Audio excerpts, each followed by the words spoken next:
Nous vous proposons de retrouver dans un instant une rencontre enregistrée dans le cadre de la 8e édition du festival L'Histoire à venir, entrecroisant sciences, arts et littérature, qui se tenait du 15 au 18 mai 2025 à Toulouse et la région Occitanie, autour de la thématique « À l'écoute ».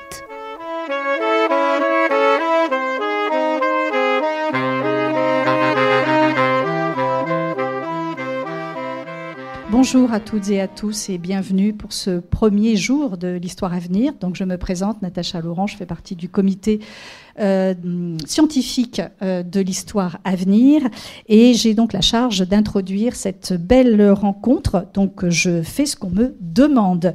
Et d'abord on me dit, donc voilà, de vous rappeler que, mais vous le savez, je le rappelle quand même, que ce festival est organisé par quatre amis, 4 partenaires, la librairie Ombre Blanche dans laquelle on est et qu'on remercie du fond du cœur, le Théâtre Garonne qui est notre QG, l'Université Toulouse-Jean Jaurès à laquelle j'appartiens et les éditions Anacarsis, 4 partenaires toulousains. Donc pour cette rencontre autour d'un très très beau livre qui vient de paraître, et je vais laisser notre modératrice vous présenter l'autrice et le livre bien sûr. Moi je présente Francine, la Journade Bosque, qui donc est la modératrice et que je remercie également. Francine alors a été, je sais pas trop, a été peut-être éditrice, journaliste, maintenant consultante, et surtout ce qui nous intéresse beaucoup, c'est qu'elle prépare une thèse de doctorat sous la direction de Pierre Singaravelou, donc à Paris 1, sur le Cambodge. Donc c'était aussi une façon de relier le travail de Francine à celui d'Anne-Laure Poré.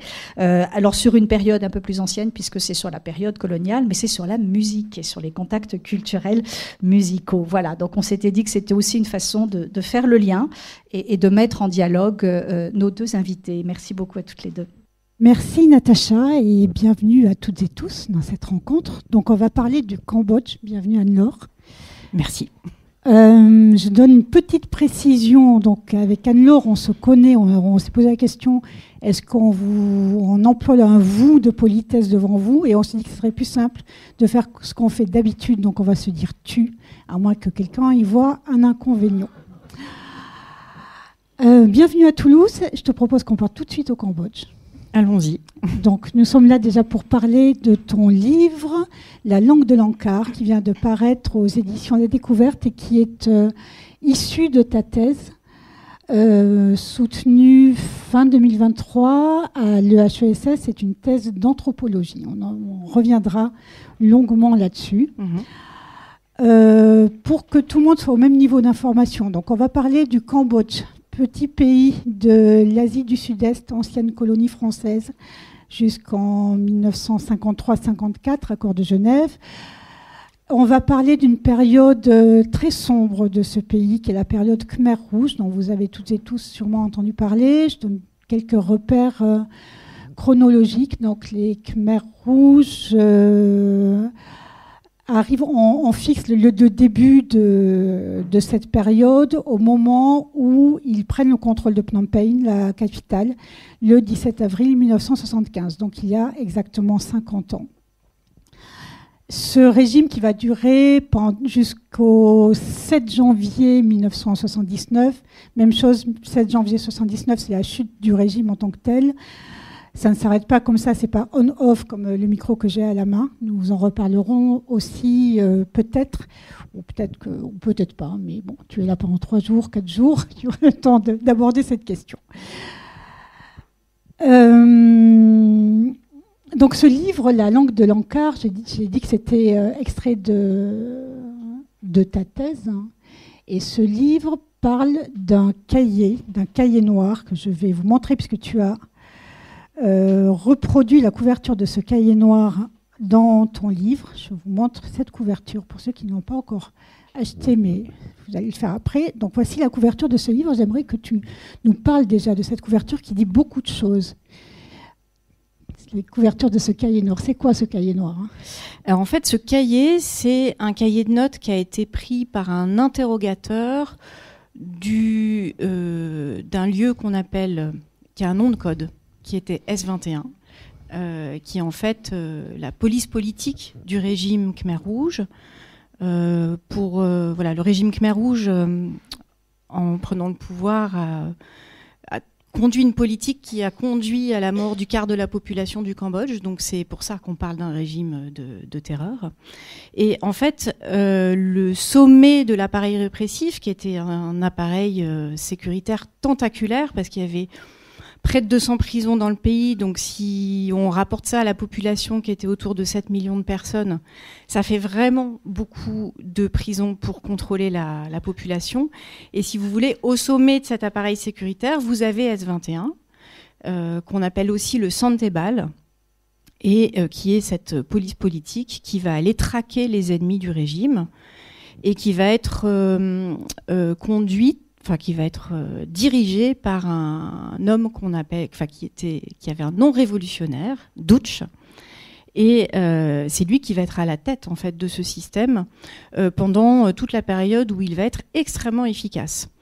Donc de mars 1976 à la chute du régime.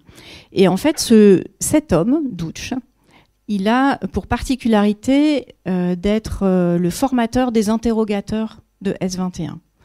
Et donc, il forme ces interrogateurs, et pendant qu'il les forme, ils écrivent les leçons qu'il leur dispense. Et on a retrouvé, alors là je vais faire vraiment très vite, mais si vous voulez, à la chute du régime, ils sont partis sans brûler les archives de S-21, et donc il y a des carnets qui ont été retrouvés, il y a des biographies, des aveux de prisonniers, des listes d'extermination de prisonniers qui ont été retrouvés sur place et qui ont été conservés dans un lieu qui est devenu le musée du génocide de Toulsleng. Et en fait, ce carnet vient de ces archives. Donc, il date de 1976, et on est sûr que c'est les leçons de Duch, parce que lui-même, devant ce document, a dit à quelqu'un que vous connaissez peut-être, qui est le cinéaste Ritipan, mais il l'a aussi dit au tribunal, que ce qui était parce qu'il a été poursuivi en justice en 2009 au Cambodge. Donc il a déclaré que ce qui était dans ce cahier était bien ses paroles, et que même c'était fidèle. Donc on a au moins ça comme indication sur le fait que ces leçons sont bien les leçons dispensées aux interrogateurs, et ces leçons sont des leçons de torture, manuel de l'interrogateur. Voilà. Et donc, ce cahier, il y en a pas qu'un, il y en a d'autres, mais celui-là, il est très particulier parce que cette couverture noire que tu as montrée, c'est une couverture cartonnée. Ça lui donne, si vous voulez, quand vous êtes dans les archives et que vous consultez tous ces cahiers, ces papiers, quand vous avez une archive qui se distingue parce que elle est plus belle, elle est plus, il y a un soin particulier qui est porté au texte qui est dans ces pages, parce que vous avez cette couverture cartonnée qui lui donne presque l'allure d'un livre. Ça la sort un peu de ce que vous voyez d'autre, en fait. Ça la sort du reste des archives. Et puis elle a un titre très bizarre, parce que sur cette couverture, vous voyez, il y a une étiquette jaune poussin. Et en fait, c'est écrit dessus liste statistique du Santebal S-21. Et puis en dessous, il y a des abréviations. Si vous n'avez pas vécu le régime Khmer Rouge, lire ces abréviations est quasi impossible. C'est-à-dire que j'ai travaillé avec une traductrice cambodgienne qui était née après le régime Khmer Rouge. Elle a regardé ça, elle n'était pas capable de me dire à quoi correspondaient ces abréviations. Je précise que tu parles couramment et tu lis le cambodgien. Alors, je ne parle pas couramment le cambodgien. Tu parles le cambodgien. Je le parle. Aucun khmérophone français qui dira parler couramment cambodgien. Tu le parles très bien. Je parle bien, mais il faut aussi mesurer que, en fait, le langage des Khmer Rouges, c'est aussi un langage qui se pratique plus aujourd'hui. Donc, c'est pour ça que cette traductrice, quand elle voit les mots, des fois elle bute, et moi aussi. Et en fait, j'ai eu une très grande chance, c'est que j'ai travaillé sur la traduction de ce cahier avec Ritipan. Et donc lui, il a tout de suite, si vous voulez, quand il voit les abréviations, évidemment, tout de suite, il va être capable de me traduire le mot. Donc, pour vous donner un exemple, Norbo, c'est les 2 premières lettres. En fait, c'est les initiales de No Yubai. Et No Yubai, c'est la politique en cambodgien. Et donc, ces initiales dessous, elles veulent dire politique, idéologie, organisation, ce qui est un triptyque classique du marxisme-léninisme. Et c'est la manière dont les Khmers rouges se sont emparés, en fait, du marxisme-léninisme. C'est les mots qu'ils ont choisis pour traduire ces 3 concepts du marxisme-léninisme. Donc voilà, donc je me suis retrouvée devant ce cahier, et puis ensuite, quand on regarde à l'intérieur, c'est assez fascinant. C'est extrêmement propre, extrêmement structuré. Et j'en ai discuté hier avec quelqu'un à qui j'ai montré une de ces pages, et qui me disait, on voit que Dutch était prof de maths. En fait, même dans la structure, les lettres qu'il va utiliser pour faire les paragraphes, tout est souligné à la règle. Alors, il était prof et il était prof de maths. Et même dans le contenu, si vous voulez, il a une forme de pédagogie dans sa façon d'enseigner. C'est-à-dire qu'il peut avoir un discours un petit peu théorique, mais il va toujours donner un exemple. Et il va toujours faire en sorte que l'exemple soit une démonstration du propos qu'il a tenu avant.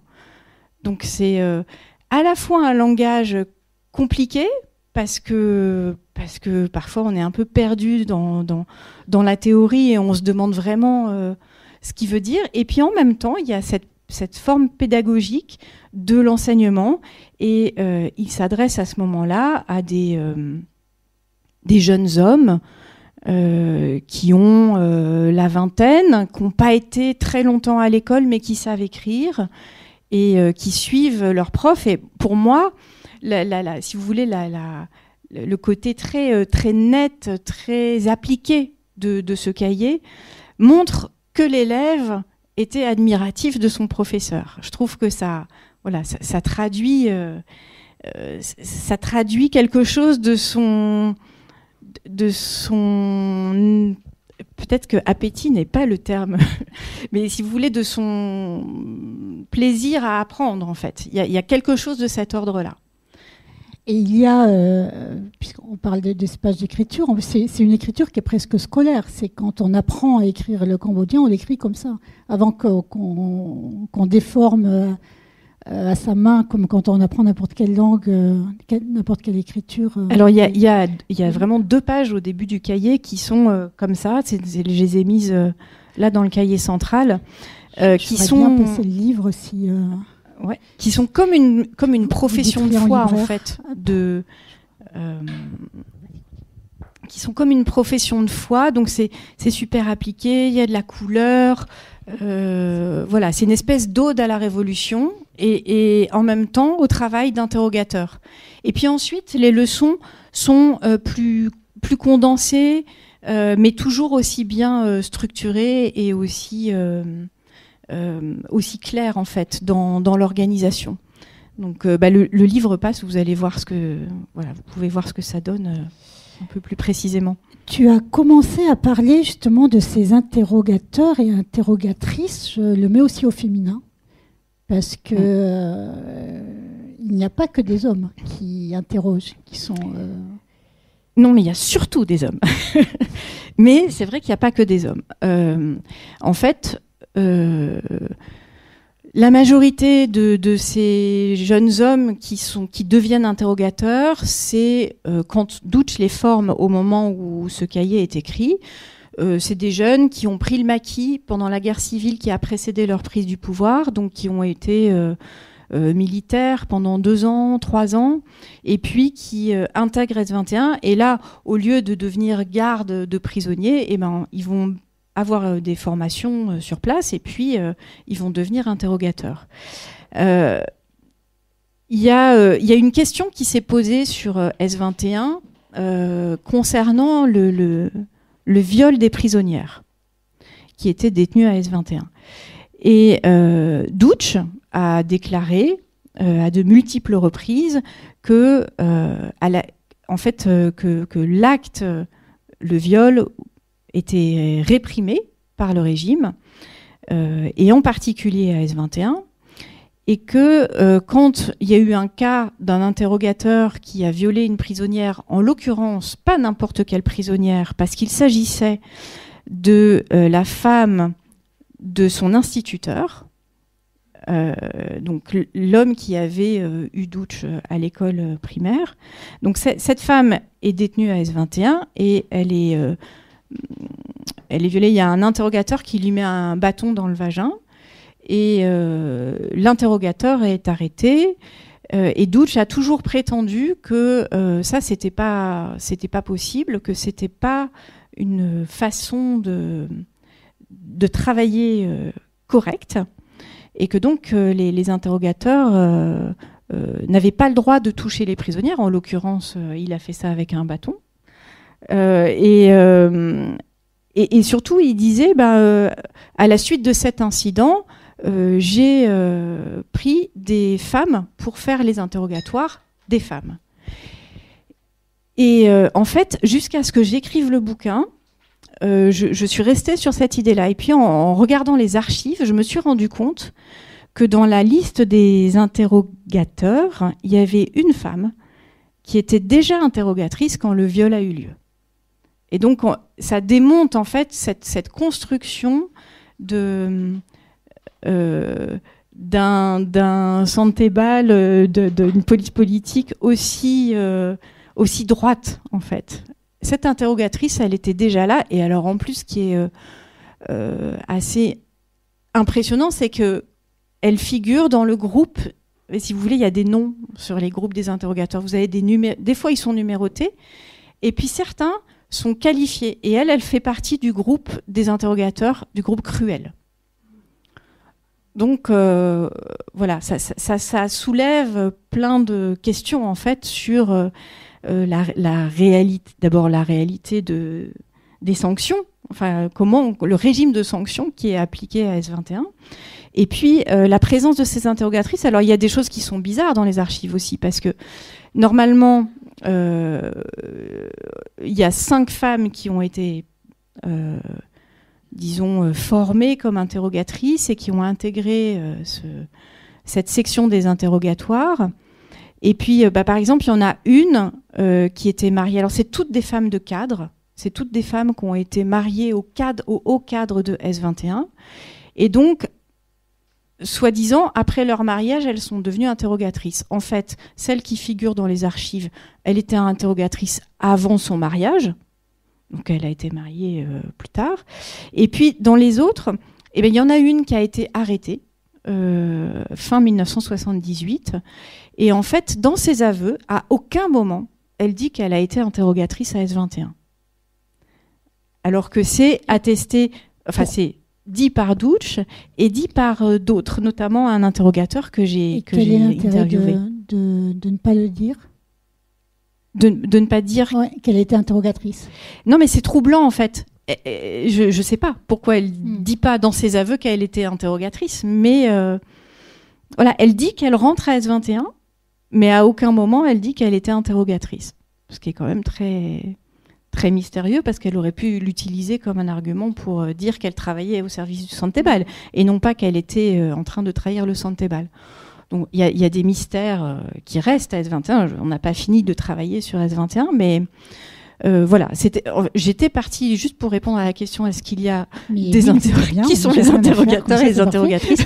Donc il y a quelques femmes, mais l'immense majorité de la section des interrogateurs, ce sont des hommes. Quand ils sont au maximum de l'amplitude que j'ai trouvée dans les archives, donc je ne sais pas si c'est le chiffre le plus important, mais ils sont 93. Il y a 93 personnes qui travaillent dans ce bureau des interrogatoires. Alors, pour qu'on se rende bien compte, parce que je ne sais pas s'il y a des personnes ici qui sont déjà allées au Cambodge et qui ont déjà visité ce centre, puisque S21, dont nous parlons, a donc été un centre de torture. C'était auparavant un lycée à Phnom Penh. Et tout de suite, après la chute du régime Khmer Rouge, c'est devenu un lieu de mémoire qui est conservé, qui est très bien conservé, quasiment tel qu'il a été retrouvé. Et c'est un lieu qu'on visite. Donc, mais est-ce que, même quand on a visité ce lieu, on a du mal à se représenter qu'est-ce qu'était S21 ? Est-ce que c'était juste ce lycée ? C'était quoi S21 dans le régime Khmer Rouge, en fait ? Non, c'était beaucoup plus grand, en fait. Le territoire initial de S21 n'a pas pu être conservé parce que à la chute du régime, ils ont réinvesti les maisons du quartier qui étaient autour du musée, enfin du lieu qui est devenu un musée. Et au fur et à mesure que des Cambodgiens sont revenus à Phnom Penh et se sont réinstallés, en fait, ils n'ont pas conservé le périmètre initial. Mais ils n'ont pas conservé le périmètre initial pour une autre raison, c'est que, jusqu'au procès de Doutch, ce périmètre initial, même à l'issue du procès de Doutch, personne au tribunal n'était capable de dire quel était le périmètre de S21. Donc, il y avait des déclarations qui n'étaient pas toujours les mêmes. Doutch donnait un périmètre assez restreint, qui tournait un peu autour de des lieux où il avait habité ou des lieux où il avait travaillé. Et voilà, on avait un périmètre très restreint. Et puis il y avait un interrogateur qui disait au procès, non, ça allait quand même beaucoup plus loin. Donc, et c'était du simple au triple, si vous voulez, en termes de surface. Et puis, si on parle là, je ne parle que du périmètre de Phnom Penh, mais en fait, je ne sais pas, peut-être pour vous donner un équivalent, c'est comme si vous aviez le lycée qui est à côté, là, le lycée Fermat, qui avait été transformé en prison, mais qu'en fait, tout le centre historique de Toulouse dépendait en fait de cette... Il s'y passait des choses, soit en termes de détention, soit en termes d'interrogatoire, parce que les prisonniers n'étaient pas interrogés dans les bâtiments de détention, mais dans des maisons annexes. Et tous les gens qui travaillaient, c'est-à-dire les gardes, les interrogateurs, tous ceux qui font la logistique, l'économie, c'est les unités économiques, c'est-à-dire ceux qui font à manger, ceux qui transportent, tout ça, tous ces gens-là habitent en fait, habitent autour. Un interrogateur, il habite à la sortie du périmètre où il y a les bâtiments de détention. Il traverse la rue, il va à son bureau. Travailler, c'est l'expression qui est utilisée, travailler avec le détenu qui l'interroge. Et donc ça, c'est le périmètre, si vous voulez. Donc vous avez comment dire, les espaces, enfin les gens qui travaillent à S21 sont en permanence en fait en contact visuel ou sonore. On parle du thème du festival Écoutez. Bon, voilà, ils sont en présence, en fait, de ces détenus d'une manière ou d'une autre. Ils les entendent, ils les voient sortir dans des camions qui vont les emmener, qui vont les sortir pour aller à l'exécution dans des fosses communes. Donc, voilà, il y a une présence... c'est très poreux, si vous voulez. Et puis, ça, c'est pour le territoire dans Phnom Penh. Mais comme il faut nourrir tous ces gens qui travaillent à la mise à mort des ennemis du régime, il y a aussi des centaines d'hectares de rizières qui sont situés au sud-ouest de la capitale. Donc, ça fait un périmètre vraiment très, très, très, très important. Et je rebondis sur ce que tu dis, sur le fait qu'il faut se nourrir. Il y a quelque chose aussi de très important et qu'on a peut-être aussi du mal à concevoir avec la distance qui est la nôtre, qui est une distance à la fois géographique et historique. C'est que la vie quotidienne continue. Dans une ville, Phnom Penh, qui a été vidée de ses habitants donc le 17 avril 1975, mais il y a une vie quotidienne qui continue.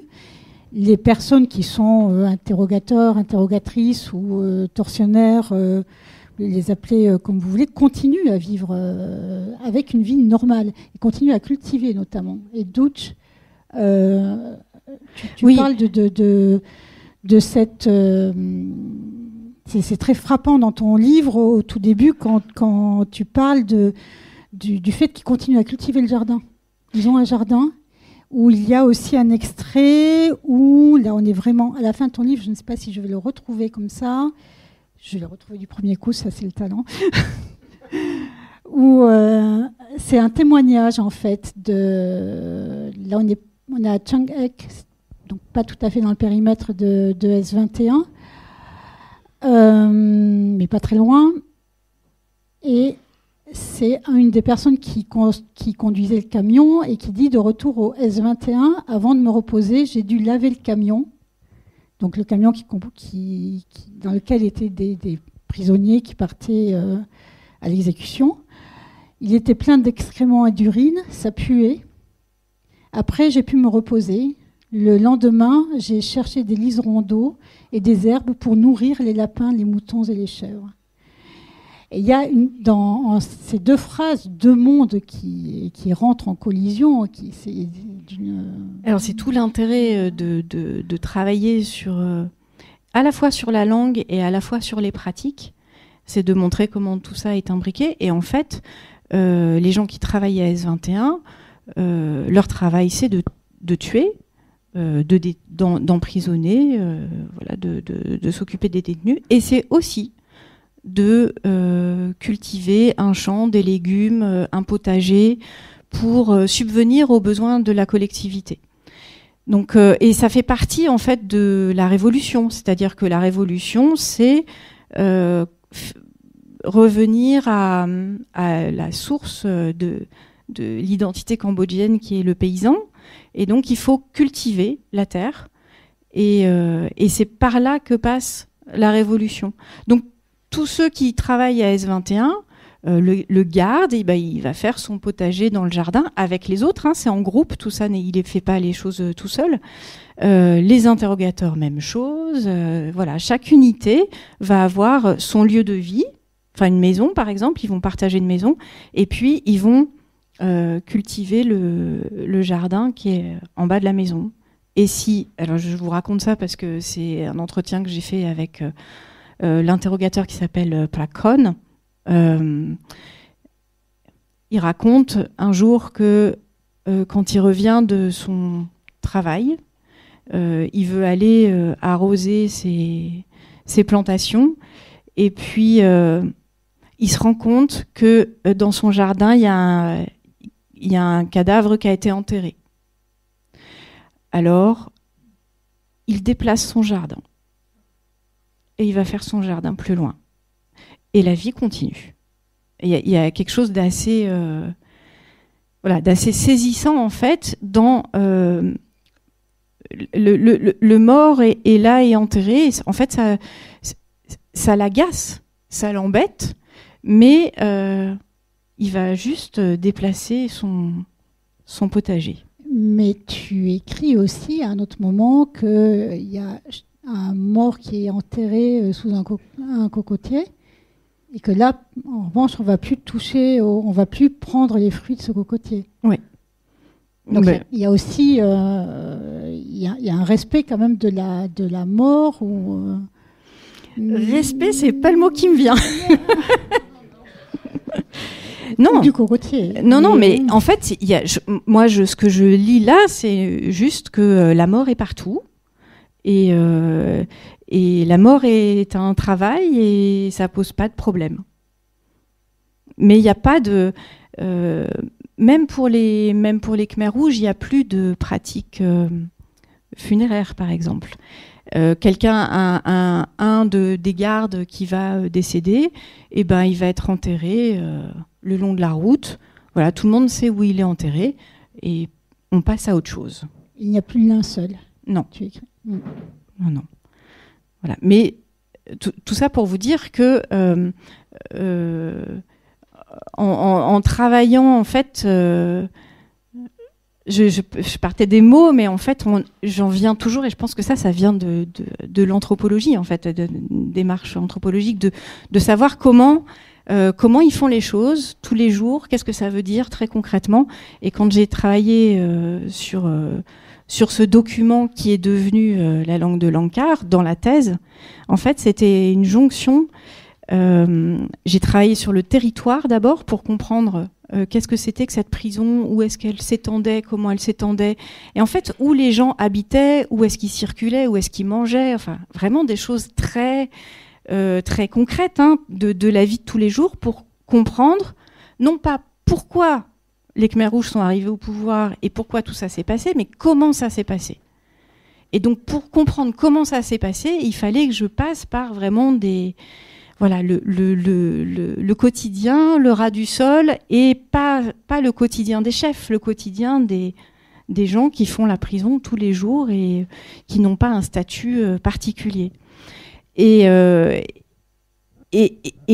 pour passer ensuite du territoire à ceux qui travaillent dans ce territoire et comprendre qui ils sont, enfin le paysage social de S21, je suis passée par ce cahier pour comprendre qu'est-ce que le chef de S21 leur dit de faire et ensuite étudier qu'est-ce qu'ils font.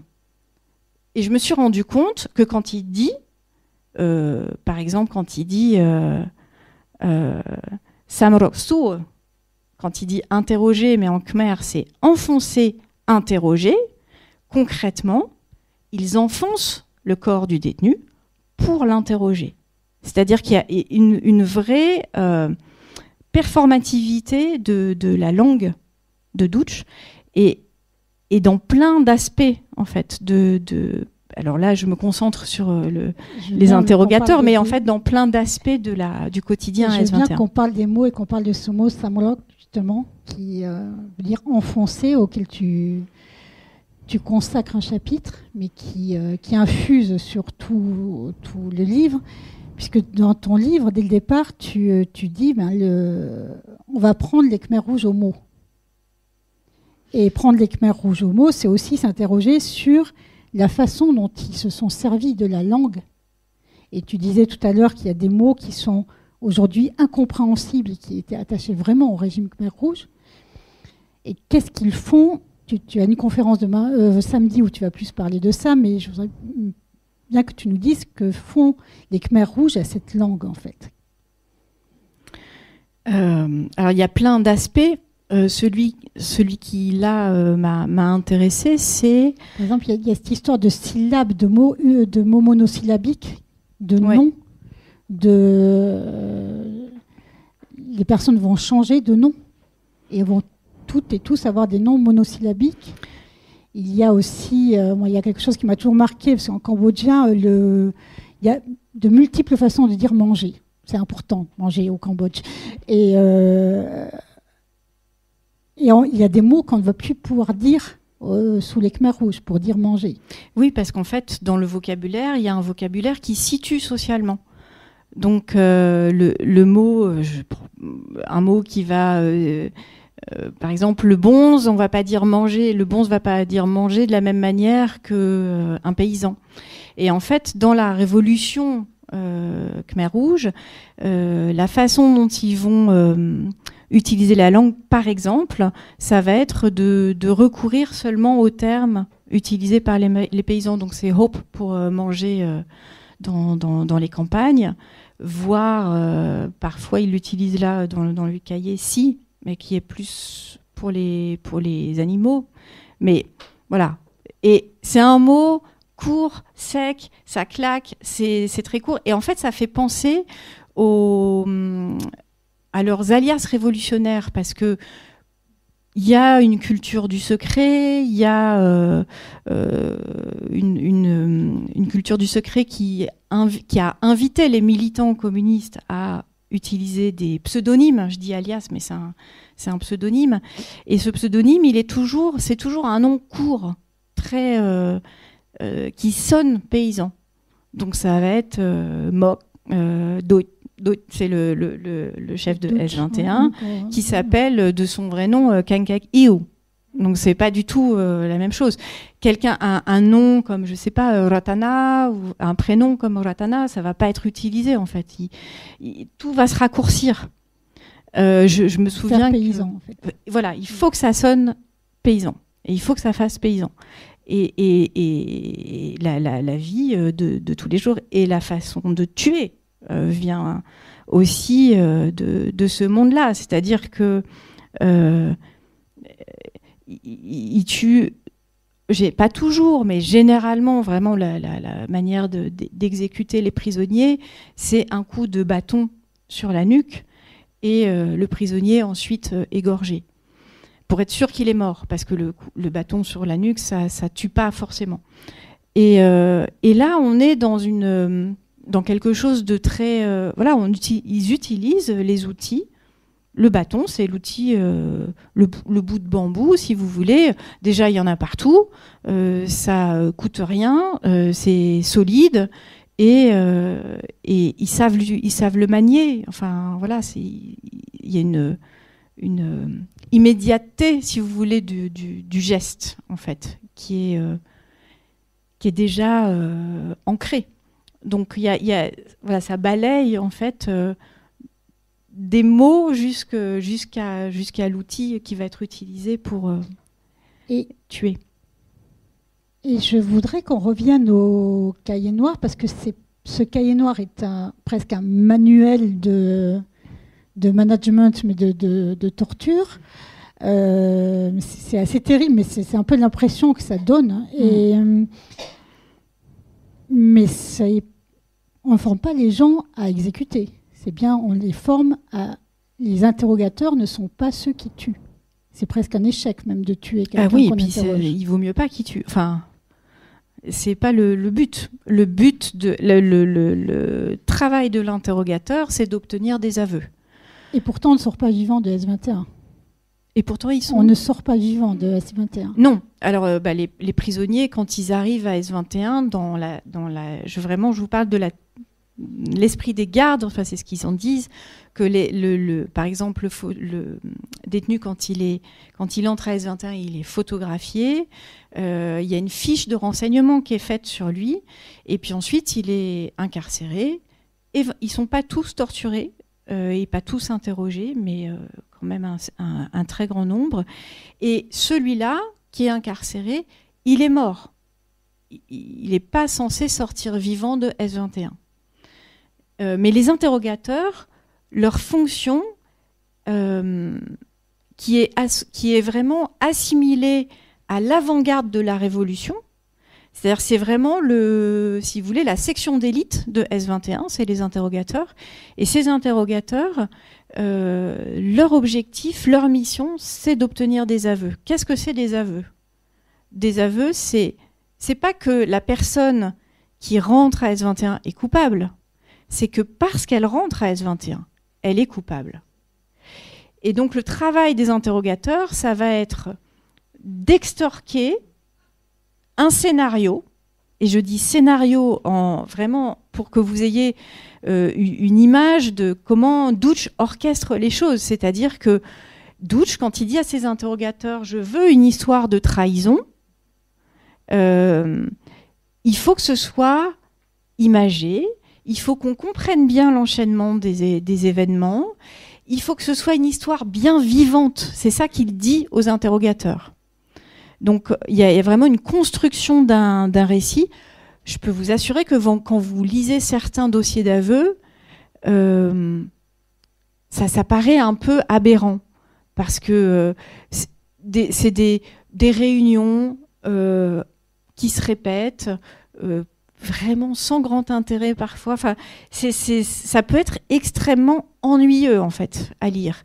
Mais ce qui compte pour Dutch, c'est qu'il y ait étape par étape, c'est chronologique, donc il corrige la chronologie et il fait ça à la méthode prof, c'est-à-dire hop, il y a une marge dans les aveux, il écrit en rouge, il fait des annotations et l'interrogateur doit reprendre la copie. Donc il y a vraiment cet état d'esprit aussi dans la façon Et donc cette histoire de trahison, elle peut prendre des formes très différentes. Ça peut être une histoire de sabotage, par exemple, le sabotage des outils qui servent à faire la révolution agricole, donc ou par exemple de maltraiter un animal. Donc ça vous donne une idée, parce que les détenus, autant vous dire qu'ils n'étaient pas bien traités à S21. Mais ça, c'est déjà une forme de trahison. Vous avez des trahisons qui sont de l'ordre du complot. Alors, aller savoir ce qui est vrai et faux là-dedans, c'est très compliqué. Mais ça a donné beaucoup de travail aux historiens après la chute du régime Khmer Rouge, parce que ils ont essayé de comprendre s'il y avait eu beaucoup de complots, pas beaucoup de complots contre Pol Pot, et qui, et comment, et pourquoi. Et voilà, c'était. Mais ce qui se construit à S21, c'est ces scénarios-là. Le complot, la trahison. Alors la trahison, je vous ai parlé de la trahison sous forme de sabotage, par exemple, qui est une trahison économique. Mais comme le parti que tout le monde appelle à l'époque l'ANCAR, qui veut dire organisation, comme ce parti a pour ambition et s'installe en fait dans le quotidien des Cambodgiens à la place des parents, il est la famille en fait des révolutionnaires. Donc la trahison, ça peut être dès qu'on touche à la famille, la trahison vaut élimination. Condamnation. La trahison, ça peut être le sentiment amoureux qu'a justement très bien raconté Ritipan dans un de ses premiers films qui s'appelle Bopana, ouais. Et dont tu parles dans ces pages, où tu parles de Bopana justement, qui... Parle-nous de Bopana. Parce que l'amour, Bopana, c'est c'était une jeune Cambodgienne dont le mari était un révolutionnaire, Khmer Rouge. Et elle a été détenue à S21 pendant 6 mois et elle a été une des figures utilisées par Ritipan parce que, une figure importante pour Ritipan qu'on revoit dans quasiment tous ses films. Dans tous. Et qui est pour lui l'incarnation d'une forme de résistance, puisque l'amour romantique tel qu'elle l'écrit à son mari et tel qu'il lui répond, ils s'écrivent des lettres, ce qui est interdit dans le Cambodge des Khmer Rouges. Et donc cet amour romantique, c'est vraiment symbolique de l'ancienne société, c'est individualiste, c'est pas une émotion révolutionnaire. Et l'émotion révolutionnaire, c'est l'amour du peuple. Et donc Bopana va être exécuté à S21 et son mari aussi.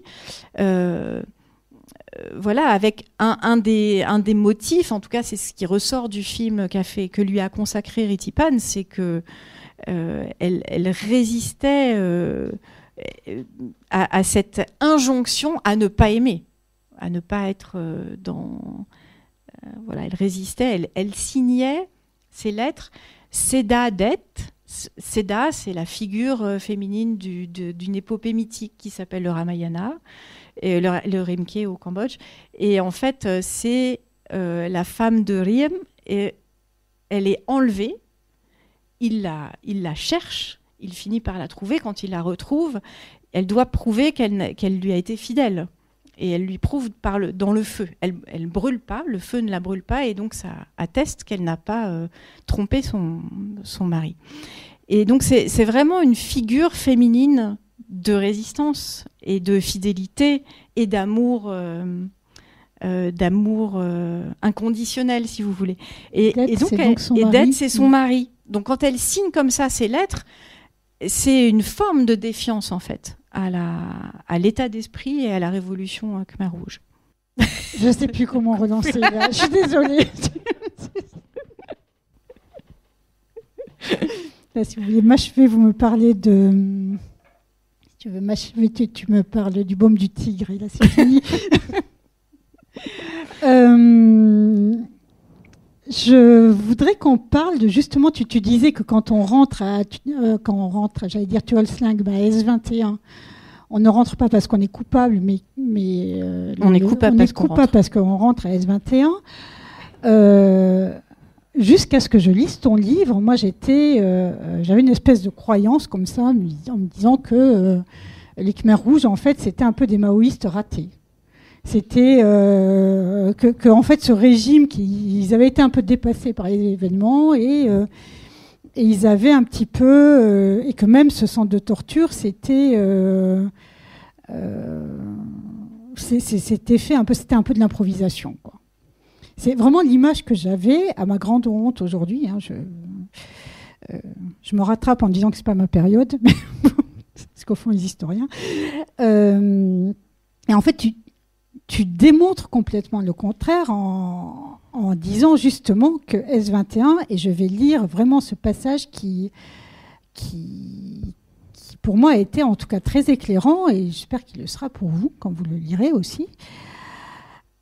Tu dis, tout en restant un lieu secret, S21 fournit à la direction du parti des matériaux qui sont rendus publics et contribuent à alimenter directement le récit national. Donc on est vraiment sur cette idée de récit national. Ainsi, des aveux de prisonniers vietnamiens enregistrés pendant des interrogatoires à S21 sont-ils diffusés à la radio ? Et les aveux accumulés à S21 ont déjà... Tu dis les aveux accumulés à S21 ont déjà été beaucoup étudiés. Et il s'agit d'ici de souligner ce qu'ils ont en commun. Ils étayent le récit d'une nation en danger, attaquée de toutes parts et placée sous la protection vigilante, efficace et impitoyable de l'ANCAR. En fait, S21, c'est quasiment un laboratoire et une usine à construction d'un récit aussi. Oui. Donc c'est tout le contraire du pouvoir désorganisé et un peu amateur dont j'avais... Oui, les archives, déjà la sophistication des archives de S21, parce qu'il y a des listes, des types de biographies par fonction, c'est très élaboré, très sophistiqué. Donc déjà c'est quand même un indicateur que il y a une volonté de poser quelque chose. Je dis ça de manière très vague, mais voilà, poser ça. Et en fait, Dutch, ce qui apparaît dans les aveux, je vais partir d'une question beaucoup plus simple en fait. On s'est demandé pourquoi il y avait autant d'archives qui étaient restées. Pourquoi est-ce qu'ils n'avaient pas brûlé les archives ? Alors, il y a des arguments. Dutch dit il n'a pas eu le temps, il n'a pas été prévenu par ses supérieurs que les Vietnamiens arrivaient. Il est quand même à la tête de la police politique et d'un service de renseignement. Mais bon, il n'a pas été prévenu. Donc, voilà, il reste des archives, beaucoup, en très grande quantité. Et voilà, pourquoi est-ce qu'ils ont gardé, en fait, ces aveux ? Il y a parfois des consignes dans ce cahier où Dutch dit les versions, vous les laissez pas traîner, vous les égarez pas. L'interrogateur que j'ai interviewé me disait il y a des versions antérieures qu'on devait brûler. Mais bon, ils conservent quand même tout ça. Alors à quoi ça sert ? Et en fait, quand on écoute le discours de Pol Pot en septembre 1977, il célèbre les 17 ans de la fondation du parti, et il se présente comme le secrétaire du parti communiste du Kampuchea, et donc il apparaît un peu, c'est le moment où il apparaît, si vous voulez, au peuple cambodgien comme la figure guidant la révolution. Et dans ce discours, il va utiliser des choses qui sont écrites à S21 un an avant, dans les aveux.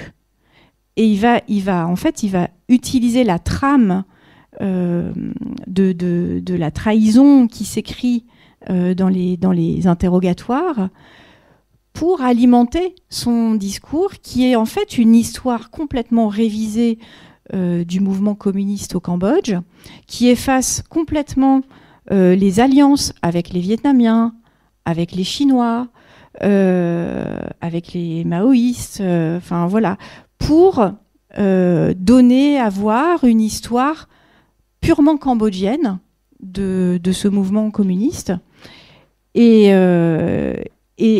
en dehors de ce discours, les aveux sont effectivement parfois utilisés dans les séances d'études des cadres, dans les grands meetings des cadres, dans les émissions de radio. Il y a des aveux qui sont enregistrés aussi en audio des prisonniers de S21.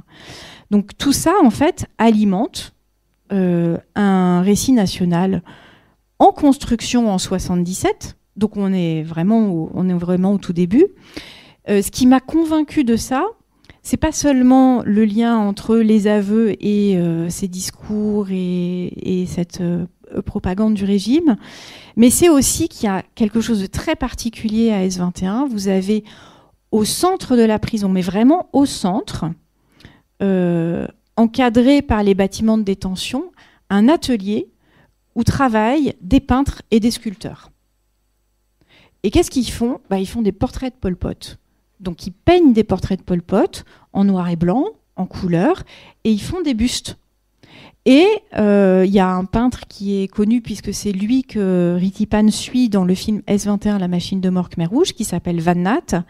Et Van Nat raconte qu'il a sculpté avec un sculpteur de l'atelier des petites figurines pour faire une maquette d'un monument à la Révolution. Et il se trouve qu'il est resté des traces vidéo filmées par les Vietnamiens en 79, très tôt quand ils sont entrés dans Phnom Penh et dans S21. Et donc on a une trace de ces petites figurines qui montrent que S21 n'est pas qu'un lieu de détention et d'interrogatoire et de mise à mort des ennemis du régime, mais aussi un lieu où s'écrit ce récit national dans le texte et dans l'image. C'est-à-dire que ces peintres, c'était des peintres de talent, quoi. L'atelier, il a été créé dès la fin 76. Donc voilà, il y a une sorte. Quand on commence à dater les choses et à essayer de les connecter, voilà, ça devient plus évident. Et effectivement, ces aveux, donc, qui servent l'écriture de ce récit. Et c'est pour ça que moi, je vois S21 comme le lieu où s'écrit ce récit et où les interrogateurs sont les scribes de l'histoire officielle, si vous voulez, si on dit les choses un peu rapidement. Mais par exemple, dans les prisonniers qui sont détenus à S21, vous avez un homme qui était vraiment à la fondation du parti dans les années 50 et qui refuse en interrogatoire, et c'est écrit dans les aveux, il refuse de dire que le parti a été fondé en 1960, date choisie par Pol Pot. Alors pas que Pol Pot, il n'est pas tout seul, mais voilà, il refuse en fait cette version de l'histoire et il résiste tant qu'il peut. Et il va pourtant faire des aveux. Et cette version de l'histoire, elle est dans le discours de Pol Pot, cette version renversée. Et manipulée. Manipulée parce que le nom original du parti disparaît et devient dans les aveux un parti concurrent. Donc l'histoire est complètement falsifiée en fait. C'est-à-dire que c'est comme si je vous dis, enfin, j'ai pas d'équivalent en fait, mais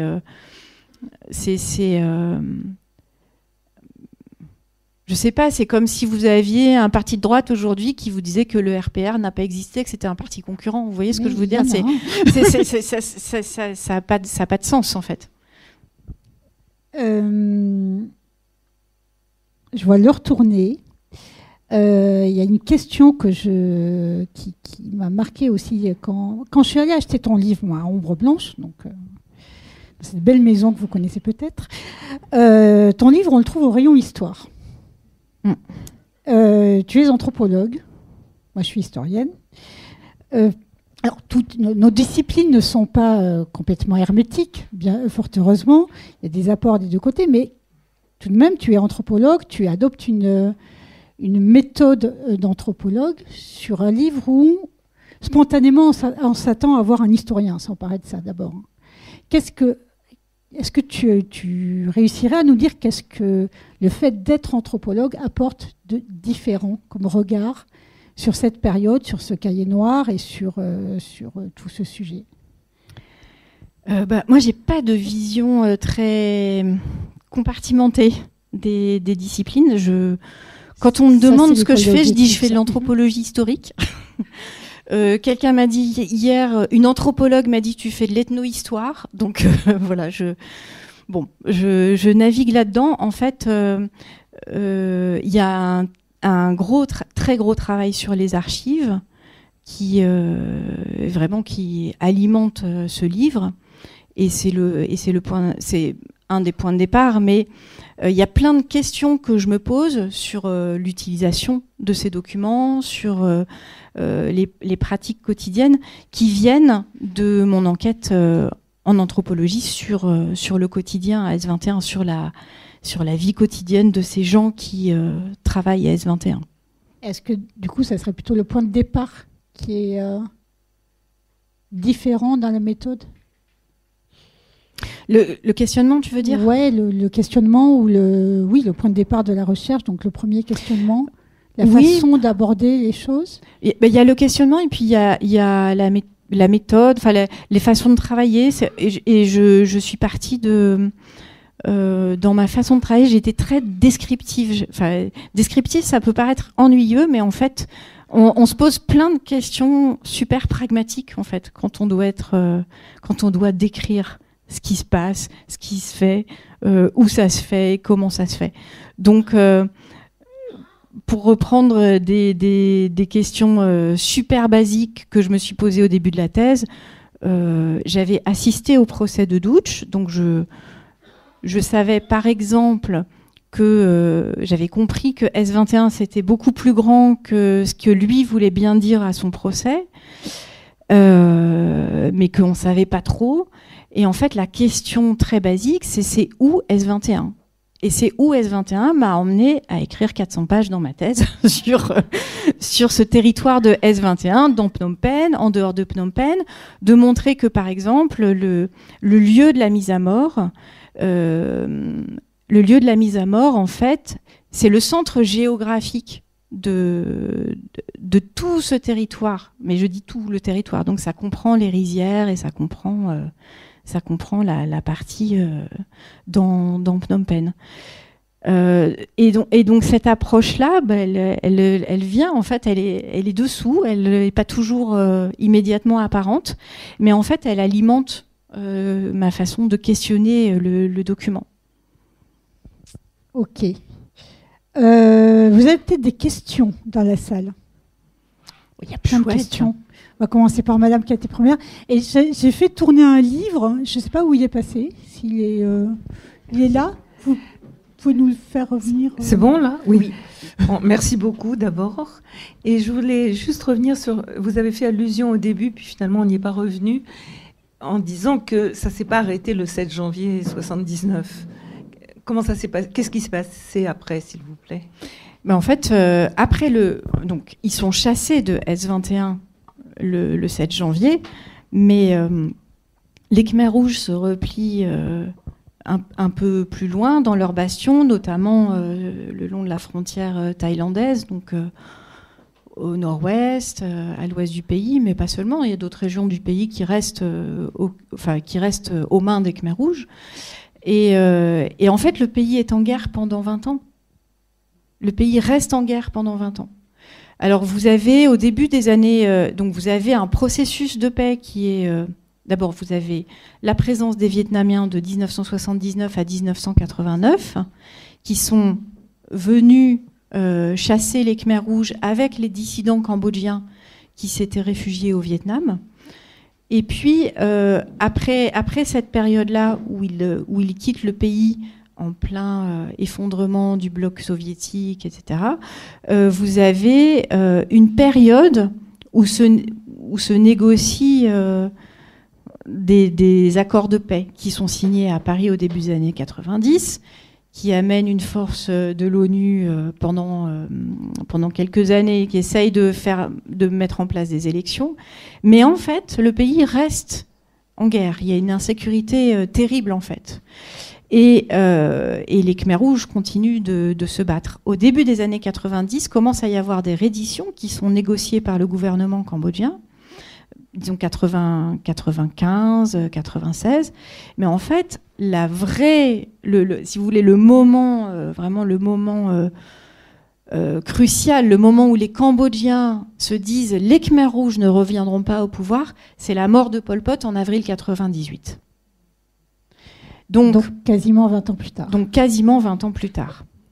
Et Douch est arrêté en 1999 Et voilà, il est mis dans une prison militaire. On n'en entend pas parler jusqu'au début des années 2000. Mais voilà, il y a 20 ans comme ça où en fait le pays est dans un état d'insécurité permanente avec cette inquiétude. Enfin, je me souviens d'un entretien avec Van Natt où il m'avait dit ça. Il m'avait dit tant que Pol Pot était encore là, j'avais cette peur, même au début des années 90, alors que pourtant il tourne avec Ritipan et il est pas, je veux dire, il est ferme. Hein, il dit qui sont les bourreaux. Enfin, il est catégorique, il est solide, mais quand même, il a cette peur que les Khmers rouges reviennent au pouvoir.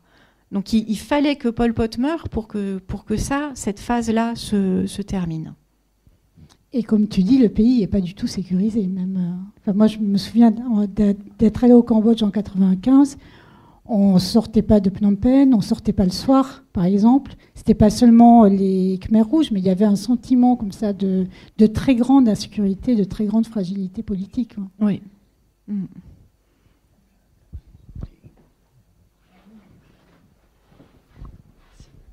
Alors, d'abord, bonjour, merci beaucoup pour cette conférence.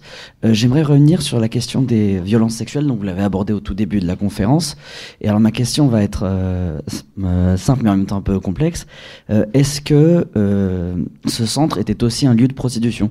Je m'explique, on sait que, par exemple, les régimes ultra-répressifs, comme l'Allemagne nazie ou le Japon impérial, donnaient, entre guillemets, des faveurs, des privilèges sexuels aux acteurs de cette répression, notamment avec les femmes de réconfort, etc., et organiser un système de prostitution, voire de traite de femmes ou d'hommes au service de ces agents de répression. Est-ce qu'on a eu ça dans ce centre répressif cambodgien, ou est-ce qu'on a eu d'autres manières d'accorder des faveurs sexuelles à ces agents de répression, à ces bourreaux ?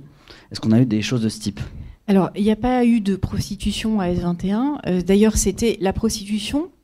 c'était dans l'esprit des Khmers rouges, c'était associé au vice, à la luxure, au capitalisme. Enfin, vraiment, quand ils ont pris Phnom Penh, ils avaient une image de la ville où la ville, le sexe, l'argent, la corruption, tout ça était associé à la ville.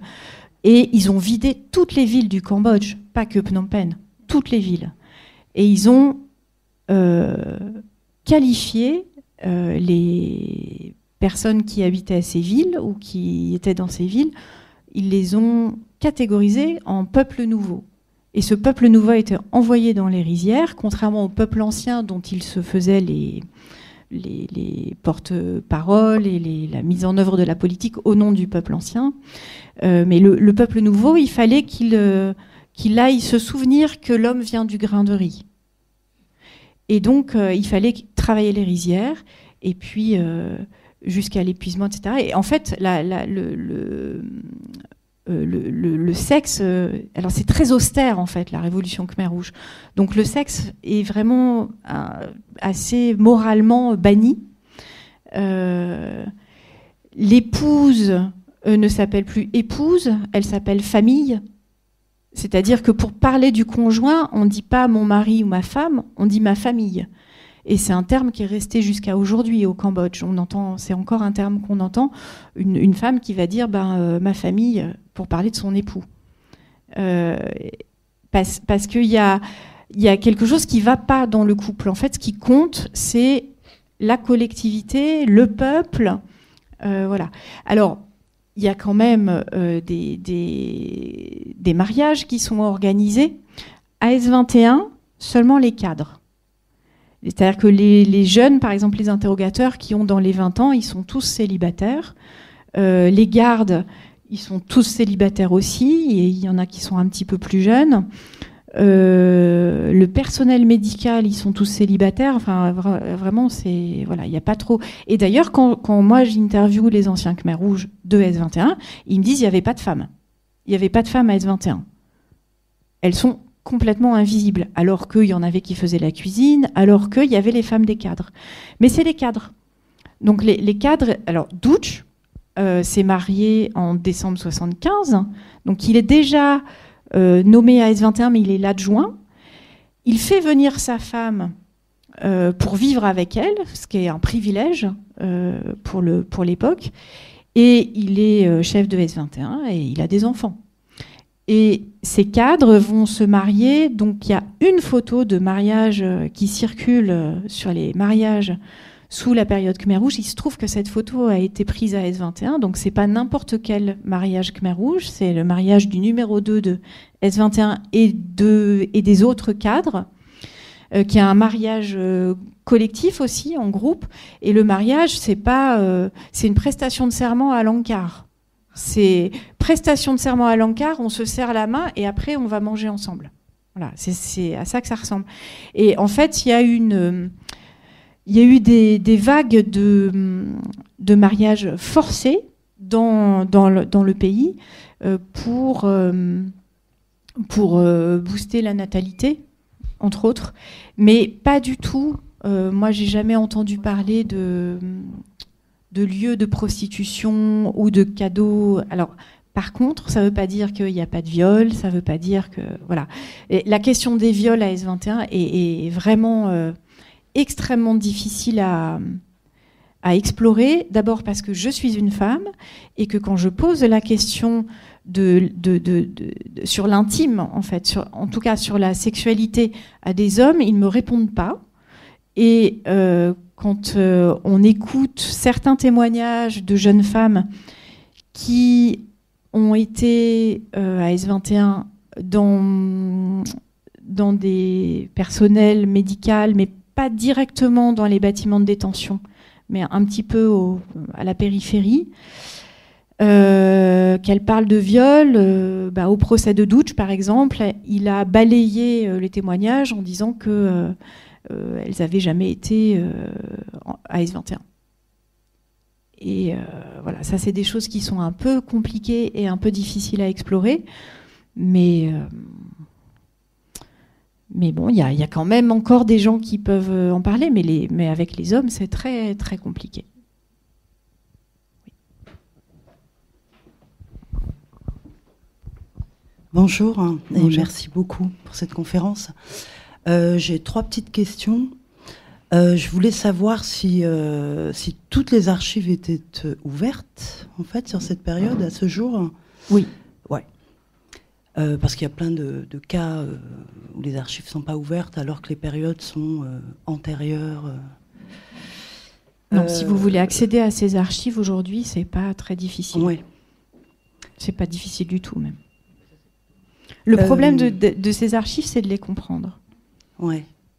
Parce qu'aujourd'hui, elles ont été numérisées. Moi, je les ai explorées avant la numérisation et ça a une incidence colossale, en fait.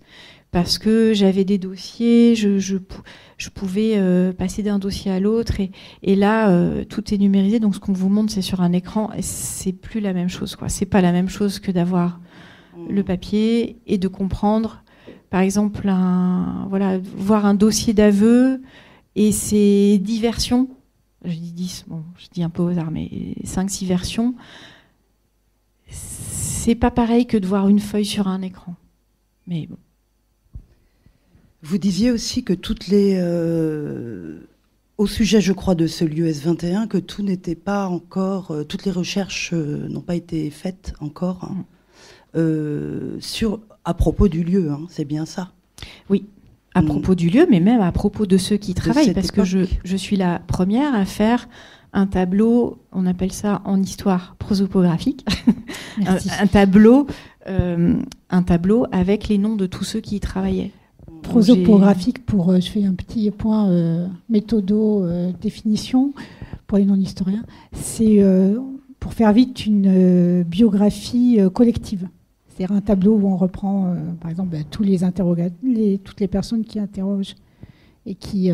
voilà. Ça donne une idée de qui travaille. Il y avait beaucoup de monde. Je pense qu'au plus haut, on était autour de 2000 personnes quand même.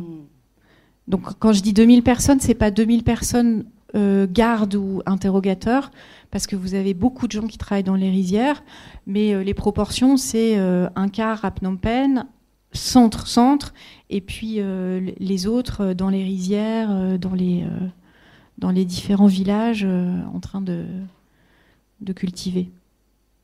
Et ma troisième question, c'était est-ce qu'il y avait eu, après cette période, des commissions justice, vérité, réconciliation? Je sais En pas fait, si on non, a il y a eu en 1979, donc en fait, et c'est tout l'intérêt d'un lieu comme Toolslang,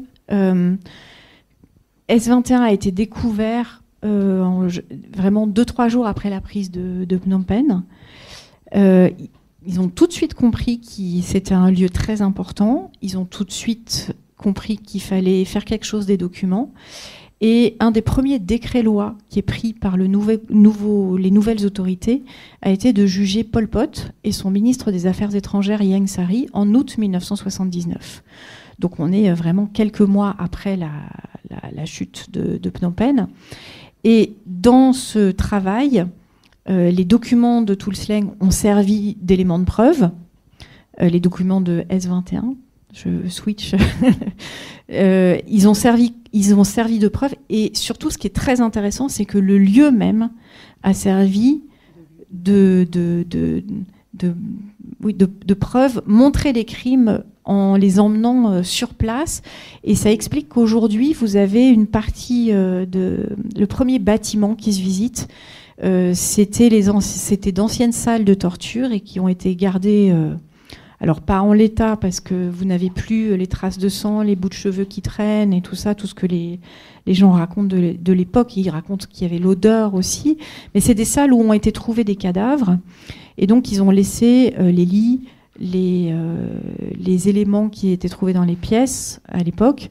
Et ils ont amené tous les gens qui travaillent dans ce tribunal, mais aussi les délégations internationales, à voir les crimes commis par les Khmers rouges en leur montrant ce lieu-là.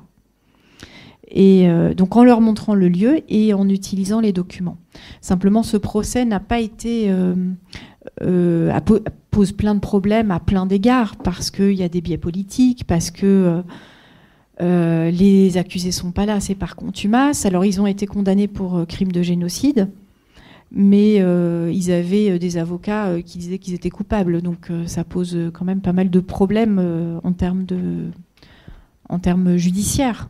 Mais il y a plein d'éléments extrêmement intéressants qui ont été faits à l'époque, vraiment super vite. C'est quand on voit le tribunal aujourd'hui, enfin, le tribunal qui a jugé Doutch et donc qui arrive avec les moyens de l'ONU, c'est une grosse machine. Et quand on voit ce qu'ont fait les gens qui ont travaillé sur le tribunal populaire révolutionnaire de 1979, on se dit qu'à l'époque, ils ont, je parle de S21, je parle pas des autres lieux, mais sur S21, ils ont fait un travail remarquable. Vraiment remarquable. Donc on a tout de suite un premier procès, premier jugement, 79, et ensuite les autres procès auront lieu 2009. 2009, c'est le procès de Doutch, et ensuite il y a le procès de son supérieur hiérarchique, Nunchia et Khieu Samphan, qui commence un peu plus tard et qui se finit en 2022. Enfin, il y en a 3 qui ont été jugés. Le choix politique qui a été fait a été de ne juger que les dirigeants, les plus hauts responsables, tout en étant très flou sur ce qu'était le niveau bas, ce qui fait que Doutch, à la fin de son procès, a dit qu'il n'était pas un des plus hauts responsables, puisqu'il était le directeur de une des 200 prisons du pays. Et donc, que faisait-on des autres directeurs de prison? Et alors, il avait un statut quand même très particulier, puisqu'il était en communication tous les jours avec le vice-ministre chargé de la Défense, qu'il était en communication régulière avec Nunchia, qui était le bras droit de Pol Pot, éventuellement avec Pol Pot. Enfin, voilà. On sait que les aveux circulaient dans certains ministères, dans certaines zones, que S21 a servi à traquer jusqu'à l'autre bout du pays. Donc, voilà, il y a plein d'éléments qui permettent de dire aujourd'hui que Doutch n'était pas un directeur de prison lambda, mais Mais voilà, c'est aussi une question qui a été problématique et qui a fait que il y a eu si peu de procès. Et on parlait tout à l'heure des 20 ans de guerre. Avoir 20 ans de guerre, ça contraint, enfin c'est le choix politique qui a été fait aussi, à en fait amnistier et réintégrer les soldats Khmer rouges dans l'armée cambodgienne, par exemple, à faire ce choix-là. C'est ça que je veux dire. Voilà. Oui, je voudrais qu'on revienne un petit peu sur le thème de la conférence. Oui. C'est-à-dire la langue de l'Angkar. Mm-hmm. Je crois me rappeler qu'à la fin de son procès, Douche a récité la dernière strophe de La mort du cygne en français. La mort du loup. La mort du loup, pardon, excusez-moi. Bon, c'est autre chose. Hein. Gémir, pleurer, prier est également lâche, etc. Et finalement, en lisant votre livre, je me dis, mais il y a un écart monstrueux entre la culture classique de ces hommes, tous, hein, puisqu'ils sont tous passés dans nos universités. Thiounn Moum était à Sciences Po, Ieng Sary a fait une thèse à Montpellier et à la Sorbonne. Nunchia, il n'est pas passé en France.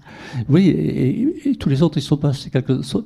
Même Tamok est resté 3 ans sans pouvoir finir ses études. Enfin bon. Et je me dis, il y a quand même un extraordinaire écart entre la pauvreté de cette langue violente, de cette terreur, et puis le fond culturel quand même que ces gens avaient, hein, et qu'ils ont dû certainement conserver. Comment expliquer ce décalage extraordinaire qui instille quand même un doute? Moi, je me demande si l'Angkar ne parle pas un peu français quand même. Hein. Oui, je suis pas sûre qu'il y ait... Vous avez raison qu'il y a un décalage entre la culture de ces gens-là, mais il y a aussi... Comment ? Oui, il y a une idéologie très forte et ça les guide. Mais ça résonne avec plein de choses. Par exemple, je pense au mot Santebal, qui est un mot qui existait bien avant les Khmers rouges et dont ils se sont emparés. Et j'en ai discuté hier avec quelqu'un que vous connaissez peut-être, qui est Michel Antelme, qui est chargé qui s'occupe de la section Khmer à l'INALCO. Et il me disait, en fait, ces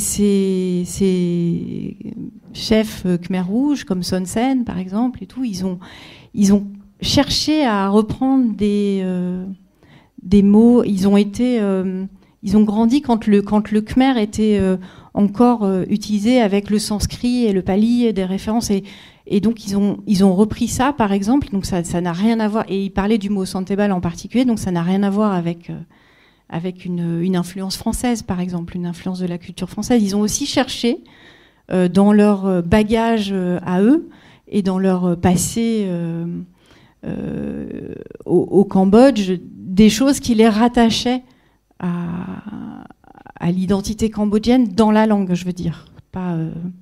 Mais vous avez raison qu'il y a un appauvrissement et qui est très net, avec pas seulement sur moins de mots qui sont utilisés, mais parce que c'est ce que je parlais tout à l'heure du mot hope qui est utilisé, et puis on dit punyambai. Ça élimine, quoi. Ça élimine, mais parce qu'il y a aussi ce projet d'égalité sociale et qu'il faut que ça passe par la langue. Donc ça l'appauvrit, en effet. Il y a une imprégnation culturelle très forte. Quand les Khmers rouges parlent d'anciens peuples et de nouveaux peuples, c'est une traduction, finalement, de ce qu'ils ont lu dans Michelet, dans Michel Pauvel, dans la Révolution française. Hein, les choses sont simples, il y a eux et nous, hein, ce sera chez les Saliniens, et ce sera les pauvres, les riches, etc. Donc, alors, ce que je voulais vous dire, c'est que probablement, votre travail est très utile, je l'ai lu avec intérêt, même avec une certaine passion, pour avoir visité Tuol Sleng en 1993, vous étiez encore en jupette, et y être revenu souvent. Donc, votre travail est vraiment très, très intéressant, très passionnant, je ne le remets pas en cause. Mais il me semble qu'il reste un travail de sémiologie à faire, Ah, mais je suis d'accord avec vous, mais tellement d'accord, évidemment. Voilà. Mais peut-être en travaillant sur un corpus documentaire un peu plus vaste. Plus large, parce oui. que la langue dont vous parlez dans votre livre, c'est la langue du Santebal. Oui. C'est la langue des tortionnaires. C'est ce qu'on peut décrypter quand on lit le protocole de la conférence de Wannsee. C'est exactement ça. Mais ça n'est pas la langue nazie. La langue nazie, elle est résumée dans les dictionnaires aujourd'hui allemands qui existent. Il y a 2-3 000 termes. Elle est beaucoup plus riche. Et elle s'enrichit aussi de beaucoup de mots étrangers. Alors, les Allemands ont introduit dans la langue de travail, eux aussi, utilisent le terme travail, il est même affiché à l'entrée des camps. Hein. Oui, donc, ils inventent rien, ils participent à un mouvement linguistique extrêmement vaste. Et je crois que votre travail est une ouverture en ce sens-là. Il faut continuer. Alors, bien sûr, il faut évidemment pouvoir parler le khmer et utiliser toutes les sources existantes, y compris les sources qui existent dans les archives françaises sur la formation de ces hommes et de ces femmes. Oui, vous avez raison. Alors, il y en a qui travaillent sur la formation de ces hommes et ces femmes. Il y a une jeune fille qui est en train de faire un mémoire sur cette question-là, sur les étudiants cambodgiens. Mais oui, vous avez raison qu'il faut étendre le champ de cette recherche. Je suis absolument d'accord. J'ai essayé de convaincre des jeunes Cambodgiens de faire ce travail-là sur les magazines Khmer Rouge, sur les magazines qui étaient diffusés au cadre et sur les chansons. Alors sur les chansons, il y a eu des choses quand même, mais voilà, il y a matière à approfondir cette question-là. Oui, je suis d'accord. Merci. Globalement, il y a matière à approfondir beaucoup de choses dans l'histoire du Cambodge. Oui. Parce qu'il n'y a pas... On n'est pas assommé par la bibliographie quand on commence à travailler sur le Cambodge. C'est peut-être plus sur la période du Khmer Rouge, mais sur les autres périodes aussi. Est-ce qu'il y aurait d'autres questions ?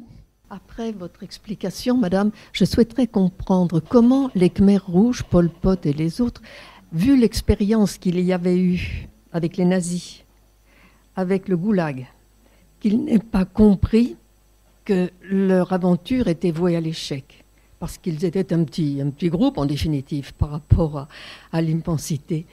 Qu'est-ce qui fait que ces hommes ont tenté l'impossible en violant leur peuple, en l'écrasant, en le dominant?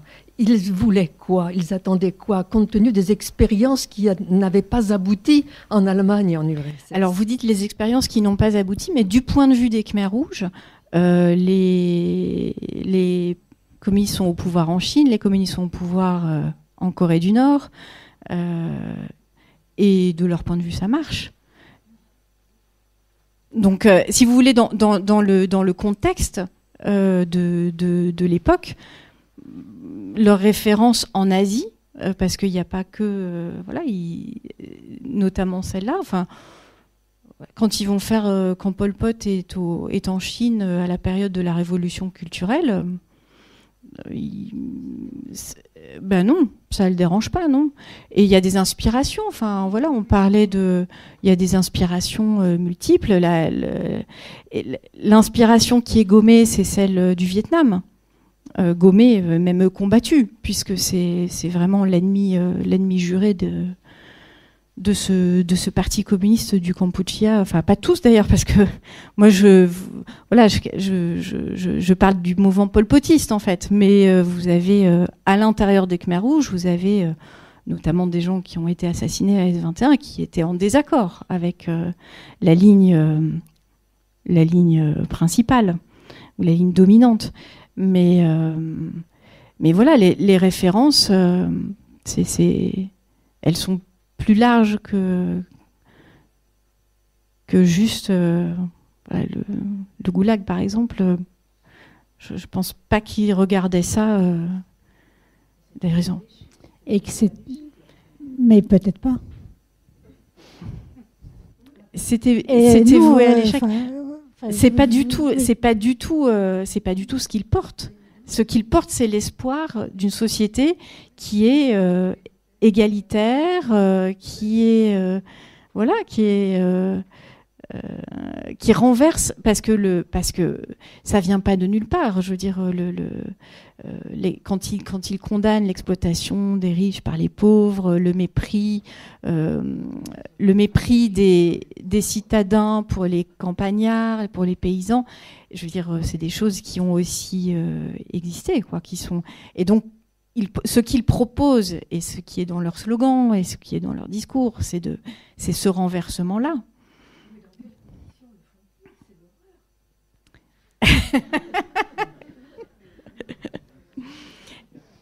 Mais oui, mais ils mettent. Alors, il y a quand même aussi une particularité dont je pense le cahier noir témoigne, c'est que le parti est infaillible. S'il y a des problèmes, ça vient pas du parti, ça vient de la façon dont les ordres ont été appliqués ailleurs, ça vient du fait qu'il y a des traîtres à l'intérieur.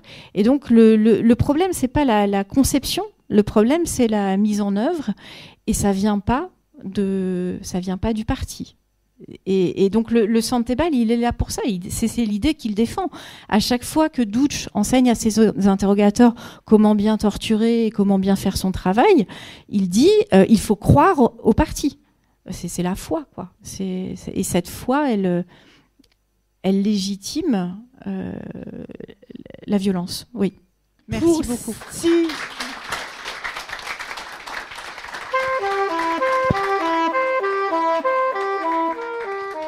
Vous venez d'écouter une rencontre enregistrée dans le cadre de la thématique À l'écoute du festival L'Histoire à venir du 15 au 18 mai 2025 à l'initiative de l'Université Toulouse-Jean Jaurès, la librairie Ombre Blanche, le Théâtre Garonne et les éditions Anacarsis. Réalisation et mise en onde, Radio.